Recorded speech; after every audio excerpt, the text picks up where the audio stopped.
Hey guys, so, before you get comfortable, take a moment to like the video and subscribe, but only if you genuinely enjoy what I do here. No pressure, just, if this speaks to you, I'd love to have you around. Let me know in the comments, where are you tuning in from? What time is it for you right now? Always fascinating to see who's out there, late night for some, early morning for others, all of us here, together, just listening. Now, dim the lights. Maybe turn on a fan, that soft hum, that quiet. Let it settle in, because tonight, we're going back to a year that shouldn't have existed, just 536. Imagine waking up. Skies grey, not cloudy, not stormy, just dim.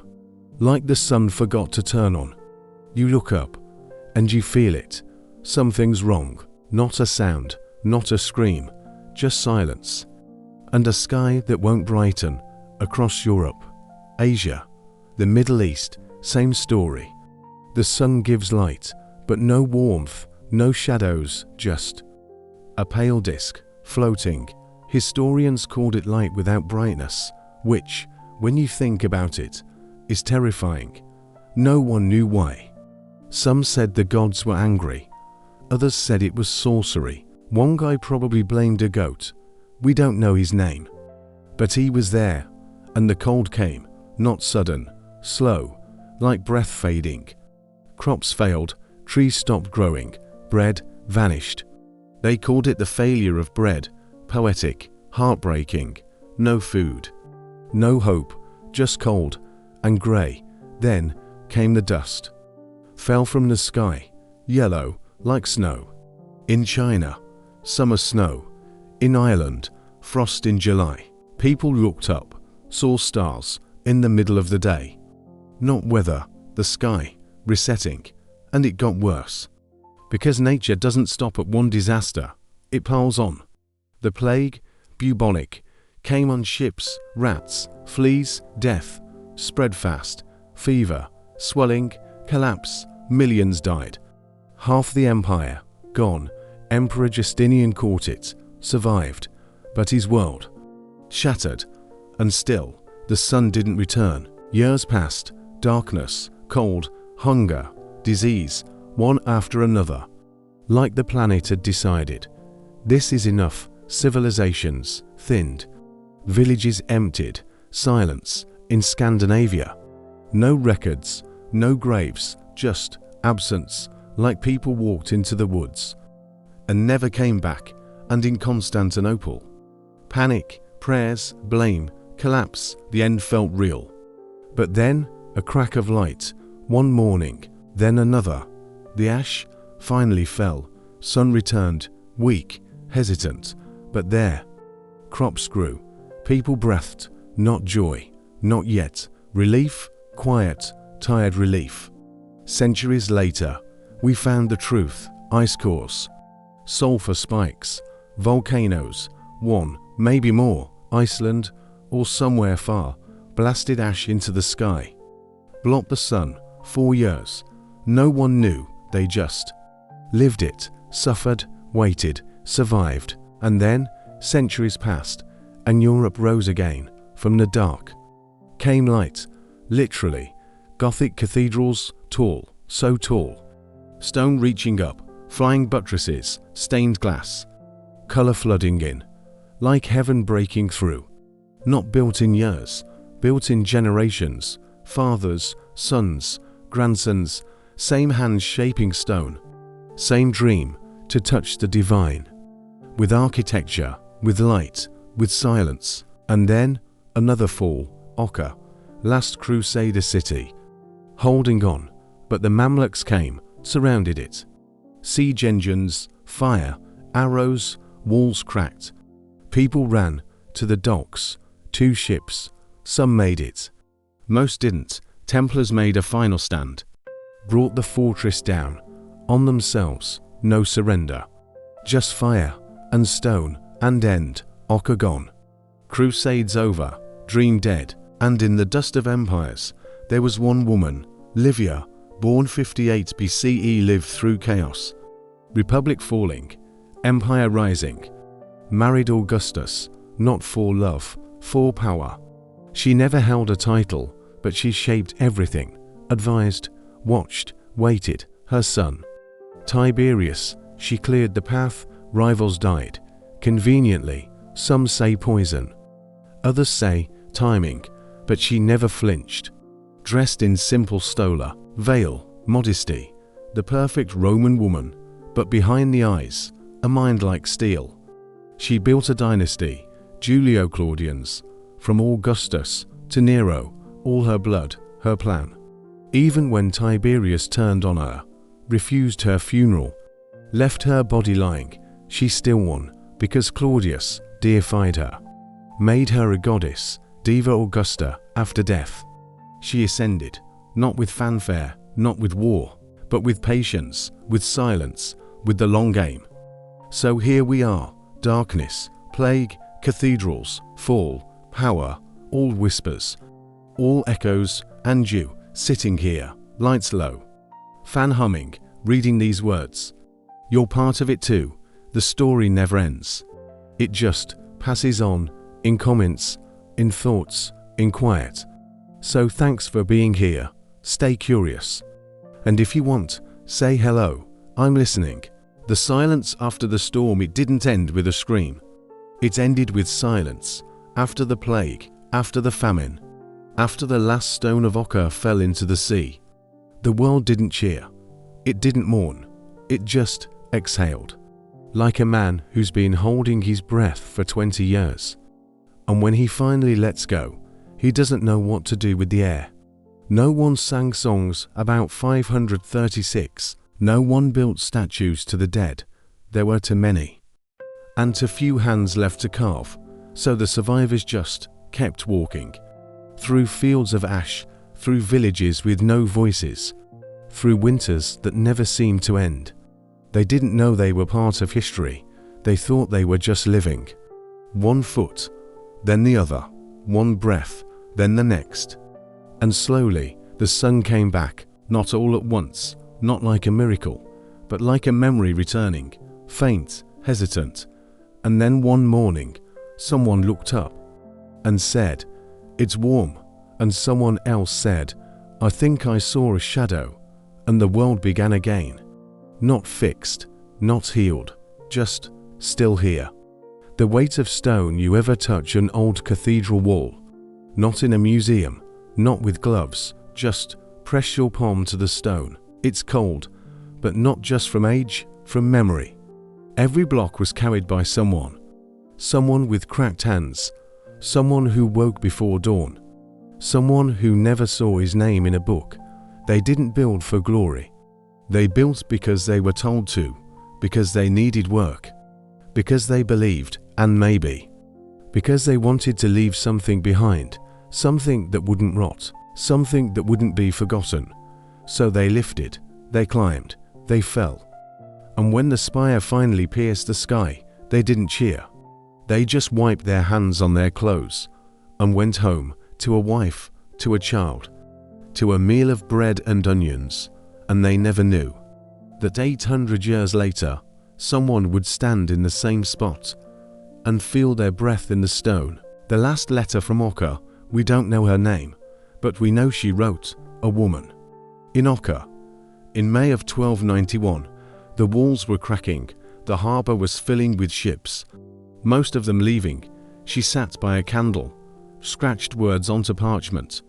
To her sister, maybe, or a mother, someone far away. She didn't write about war. Not really. She wrote about the smell of smoke, of blood, of fear. She wrote about the children, how they stopped crying, just stared. She wrote about the priests, still ringing the bells, even when no one came. And then, one line, just 6 words. "I do not think we will survive." The letter was never sent. Found centuries later, folded in a wall, charred at the edges, but the ink held. And somehow, so did she. Livia's last mirror. At 86, Livia looked into a mirror. Not glass, bronze, polished, clouded. What did she see? wrinkles, yes, scars of time, but also power, still there, in the eyes. She had outlived Caesar, Augustus, her enemies, her rivals, even her own myth. But her son, Tiberius, would not come to her. When she called, he stayed in coppery, surrounded by silence and snakes. She knew he hated her, not for what she did, but for what she made him. An emperor, a prisoner, a ghost, and when she died, he left her body lying. 4 days, no ceremony, no tears, just waiting, as if death itself needed permission. But Rome remembered, not the woman, but the idea. And when Claudius raised her to the gods, he wasn't honoring a mother or a grandmother. He was honoring a warning that the quietest voice in the room is often the one that shaped everything. The sky remembers. We still don't know which volcano did it. Iceland, Alaska, somewhere lost in ice and time. We only know this, the sky remembers, when the ash rose. It didn't just block the sun. It wrote a message, in sulfur, in frost, in silence. And we only learned how to read it 1,500 years later, from ice cores, from tree rings, from the desperation in old books. Now, when scientists warn of supervolcanoes, or nuclear winters, or climate collapse, we don't just fear the cold. We fear the grey, that dim, hollow light, that feeling of being watched by a broken sky.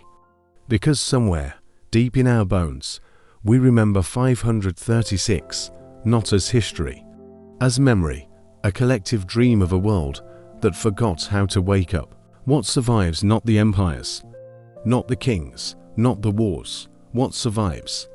A name scratched into stone, a letter never sent, a woman who ruled without a crown, a builder who never signed his work, a monk who wrote, the bread failed, and us, sitting here, reading these words, in the dark, with the fan humming. We are the echo, the afterthought, the quiet that comes after the storm. And maybe that's enough, to remember, to listen, to say, softly, I'm still here. And if you are too, then the story isn't over. It's just being passed on, like a candle, in a long, cold hall. One hand to the next, until the sun comes back. The weight of a name, Livia, just a name, 2 syllables. But say it in Rome, and people listened. Not because she shouted. She never did. But because when she spoke, emperors paused. Senators leaned in, generals adjusted their plans. And she didn't even have to be in the room. Her absence was a presence, like cold air in a warm hall. Like a shadow that doesn't match the light. She didn't need a crown. She didn't need a throne. She just needed to be. There, always, watching, waiting, calculating. And when Augustus died, they looked for her. Not the generals, not the priests, the people. Because they knew, even if the Senate pretended not to, even if Tiberius tried to forget, she was the thread, the one that held the whole thing together. And when that thread frayed, the empire began to unravel. The last light in the hall of Drocca fell. One monk stayed behind. We don't know his name. We don't know his order. We only know he didn't run. He walked into the cathedral. The smoke was thick. The stained glass shattered. The altar cracked. But he lit a candle. Just one. Then another. Then another. Until a small circle of light glowed in the ruins. He didn't pray for victory. He didn't pray for escape. He prayed for memory. That someone, someday, would stand where he stood and know that once there was light here, and music and hope, and that someone had tried. Then he blew out the candles, left the wicks burning in the dark, and walked into the smoke. We don't know what happened to him, but the light didn't die.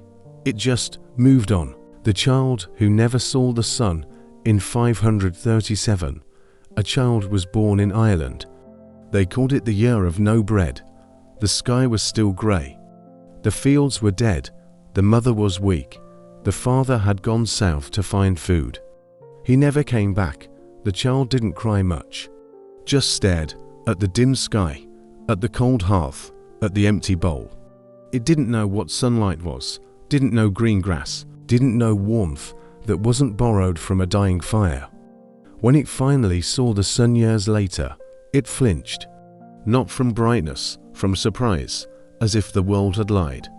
As if the sky had been hiding something, and maybe it had. The mason who signed in dust, no one knows the name of the man who carved the angel above the north door of Chartres Cathedral, but he left a mark, not in stone, not in ink, in dust, on the back of a half-cut block. He wrote, "I was here. I built this. I believed." Then the stone was placed.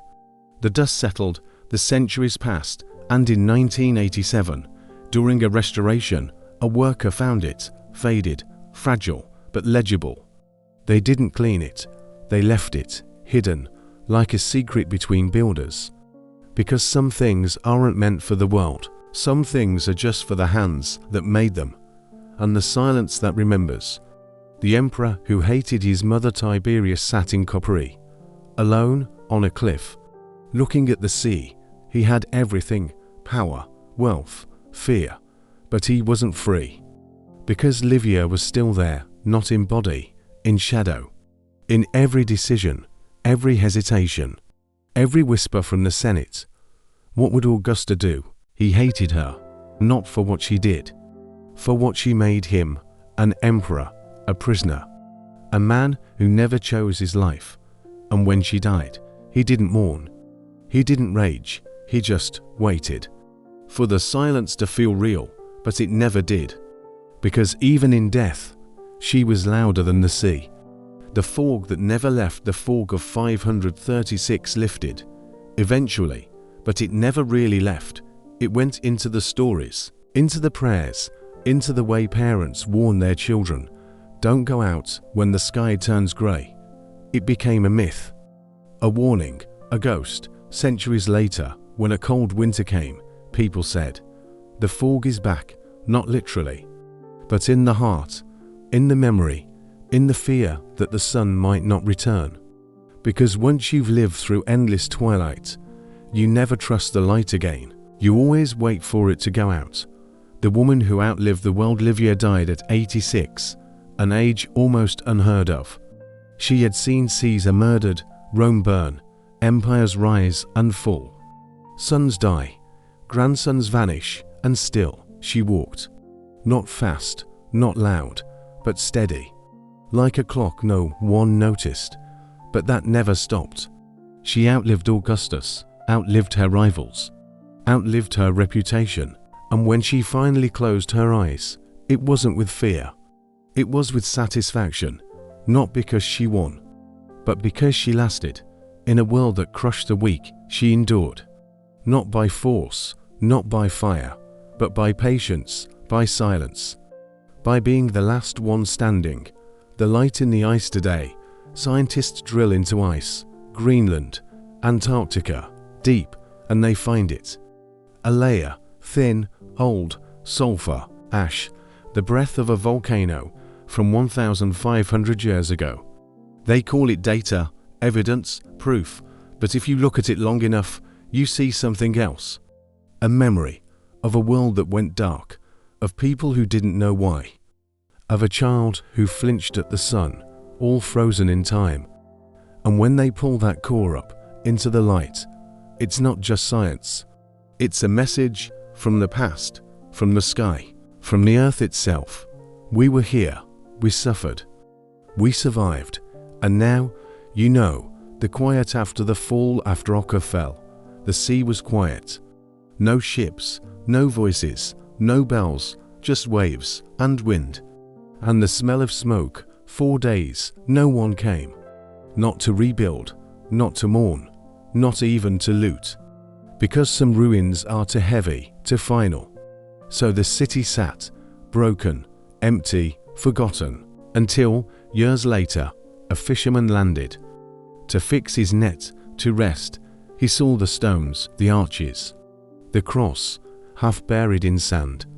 He didn't know its name, didn't know its history, but he left a fish on the altar, not as worship, not as prayer, as respect. For what was, for what might have been, and the sea took the rest. The first sunrise after the fog, it came quietly. No fanfare, no angels, just light, not bright, not warm, but there. After years of grey, someone looked up and saw it, the sun, actually trying.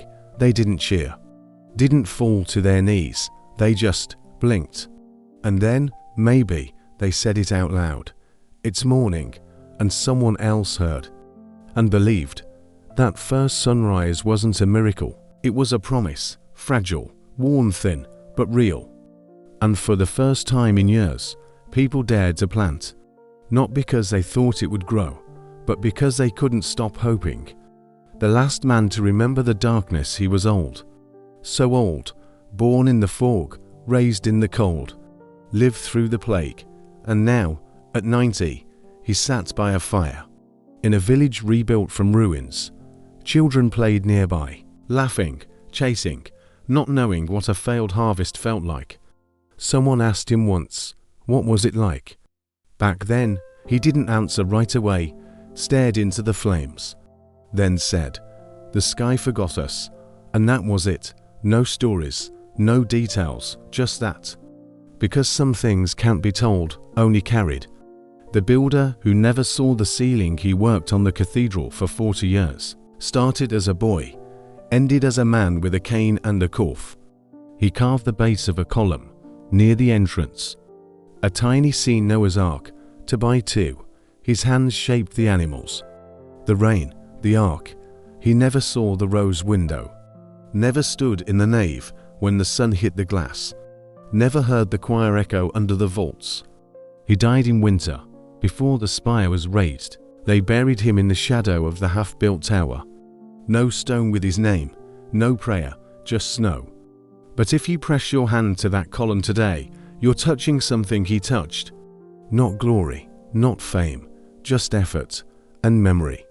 The letter that never left Oka, she wrote it the night before the wall fell. By candlelight, hands shaking, my love, it began. If you are reading this, I am already gone. She told him about the smoke, the sound of the catapults, the way the children had stopped crying. She told him she still believed in God, even now, even here. And then, one line. I wish we had stayed in Provence. She folded it, put it in a wooden box, buried it beneath the floorboards. No one found it for 700 years, and when they did, the ink was faded, the wood cracked, but the words, they were still there, still waiting, still heartbroken.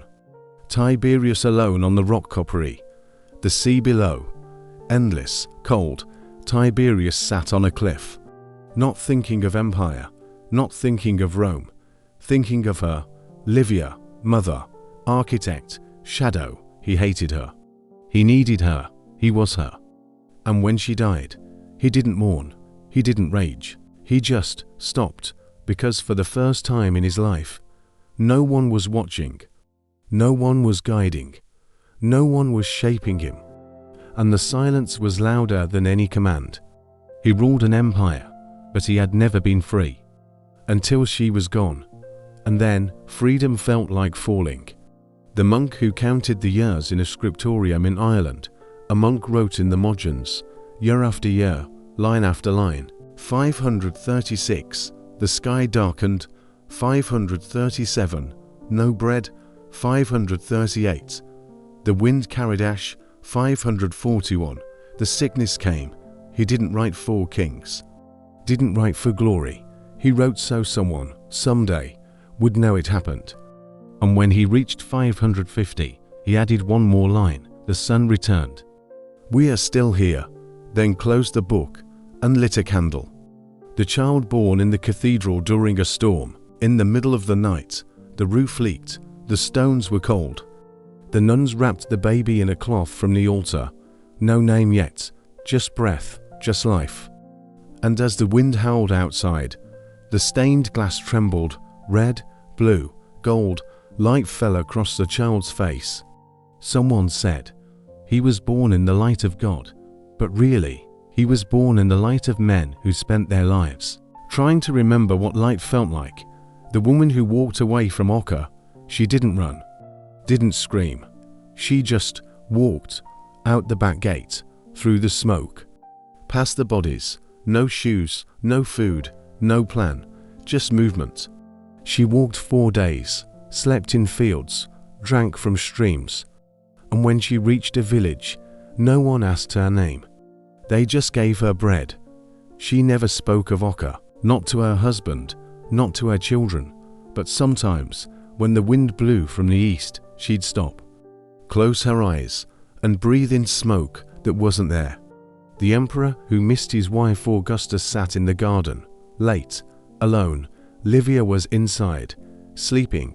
He looked at her window, lit by a single oil lamp, and for a moment, he didn't see the empress, the advisor, the power behind the throne. He saw the girl, 19 years old, pregnant, brave, marrying him while still carrying another man's child. He smiled. Just once, small, private, then whispered, "I couldn't have done it without you," and no one heard. Not even her, but the night did, and it kept the secret. The grave with no name outside Oka, no marker, no cross, just a mound of earth. Local farmers say it's cursed, say the wind sounds like crying, say no grass grows there. But it's not a curse, it's a memory. Someone was buried there. A knight, a mother, a cook who made good stew. We don't know, we never will. But they were real, they lived, they loved, they died. And someone, once, placed a stone on the dirt, as if to say, you were here, and that's enough.